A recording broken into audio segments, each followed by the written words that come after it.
జాతరలో అంటే చిన్నప్పుడు అంటే ఎక్కువగా చిన్న పిల్లలకి చాలా ఇష్టంగా ఉంటుంది కదా! ఎందుకంటే రకరకాల బొమ్మలు కావచ్చు, రకరకాలవి అన్నీ అసలు రోజు చూడనివన్నీ కూడా అక్కడ చాలా కనబడుతూ ఉంటాయి. వాళ్ళకు కొంచెం కనువిందుగా కనపడతాయి. కనువిందుగా కనిపించినప్పుడు అది కావాలి అన్న కోరిక కలుగుతుంది.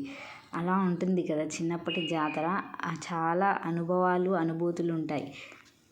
ఇది సింగోటం జాతర. ఈ సింగోటం జాతరలో ఇక్కడ ఈ కాలువలో స్నానాలు చేసి తర్వాత భగవంతుడి యొక్క దర్శనానికి వెళ్తారు.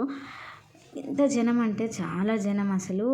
ఎంత జనము నార్మల్ టైంలో ఉండరు. కానీ ఇప్పుడు ప్రత్యేకమైనటువంటి టైంలో ఇలా చూడ్డానికి వచ్చి భగవంతుడి దర్శనానికి పోతే అక్కడ చాలా రష్ ఉండి తోపులాట కావచ్చు, గంటల తరబడి దర్శనానికి టైం పట్టొచ్చు. అలా కాకుండా వీలైనప్పుడు వెళ్ళి దర్శనాలు చేసుకుంటే చాలా బాగుంటుంది. ఎవరికి ఏ ఇబ్బంది ఉండదనేది నా యొక్క ఫీలింగ్.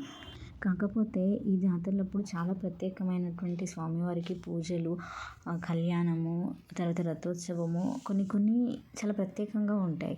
అవన్నీ నార్మల్ టైంలో చెయ్యరు. సో అవి చూడ్డానికి అని చెప్పేసి ఎక్కువ జనం ఉంటారు. అందుకు చాలా మంచిది కూడా ఆ టైంలో దర్శనం చేసుకుంటే కూడా. బట్ ఎవరికి ఏ ఇబ్బంది లేకుండా హ్యాపీగా నెమ్మదిగా వెళ్ళి అందరూ చక్కగా దర్శనం చేసుకొని ఎవరింటికి వారు సేఫ్గా వెళ్తే అంతకు మించిన ఆనందం ఇంకేముంటుంది. ఓం నమో భగవతే వాసుదేవాయ.